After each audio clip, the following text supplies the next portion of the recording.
বলছেন শেষ দশকের বেজোড় রাতগুলোতে 21, 23, 25, 27, 29 এই রাতগুলোতে বিশেষভাবে ইবাদতবন্দি করার জন্য। মূলত শুধুমাত্র জোড় বেজোড় নয়, বরং নবী করিম সাল্লাল্লাহু আলাইহি সাল্লাম রমজানের শেষ দশকের প্রত্যেকটা রাতে জেগে থাকতেন। তিনি কোনো রাতে ঘুমাতেন না। এই দশকের প্রধান এবং প্রথম করণীয় হলো যে এই দশকে আমার জীবনের সবচাইতে বেশি ইবাদতের সাধনা হবে।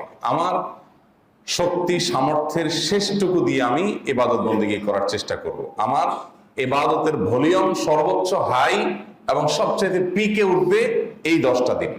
সেটা আমার দিনে হবে, সেটা আমার রাতে হবে, সেটা আমার চলাফেরায় হবে, সেটা আমার লাইফস্টাইল, সেটা আমার দৈনন্দিন রুটিন, সবকিছুতেই তার একটা ছাপ, তার একটা আলামত এটা পড়বে। এটা হলো এই দশকে একজন ইমানদারের জন্য করণীয়, যে জীবনের সবচাইতে বেশি সাধনা এই দশকে হবে। দ্বিতীয়ত, এই দশকের অন্যতম প্রধান আমল হলো ইতিকাফ। নবী করিম সাল্লাল্লাহু আলাইহি সাল্লাম রমজানের শেষ দশকে ইতিকাফ করতেন। ইতিকাফের এই আমলটি এত গুরুত্বপূর্ণ যে নবী করিম সাল্লাল্লাহু আলাইহি সাল্লাম রমজানের রোজা ফরজ হওয়ার পর থেকে মৃত্যু পর্যন্ত, ওফাত পর্যন্ত তিনি কোনো বছর কিন্তু ইতিকাফ ছাড়তেন না। প্রতি বছর তিনি ইতিকাফ ধরে রাখতেন এবং নিয়মিত করতেন। 1 বছর রমজানে তিনি ইতিকাফে বসেছিলেন, কিন্তু খুব জরুরি কাজে ইতিকাফ ভাঙতে হয়েছিল। পরবর্তী বছর তিনি 20 দিন ইতিকাফ করেছেন, অর্থাৎ আগের বছরের 10 দিনকে আবার রেখে দিয়েছেন। তো এইভাবে রমজানের শেষ দশকের ইতিকাফের গুরুত্ব তিনি আরোপ করেছেন।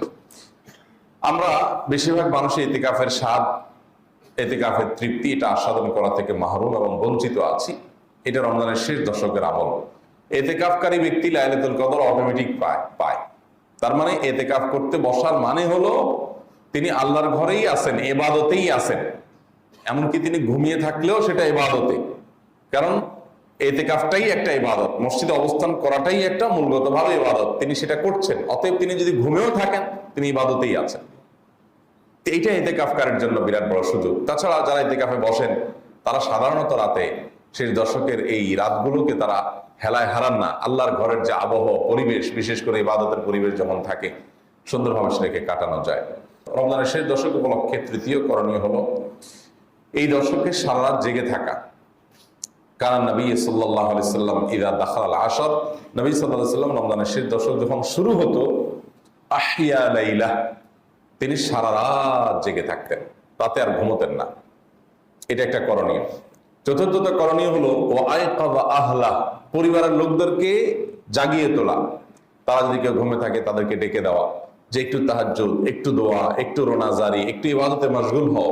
এই মহা অফারের মধ্যে শুয়ে থাকার কোনো সুযোগ নাই।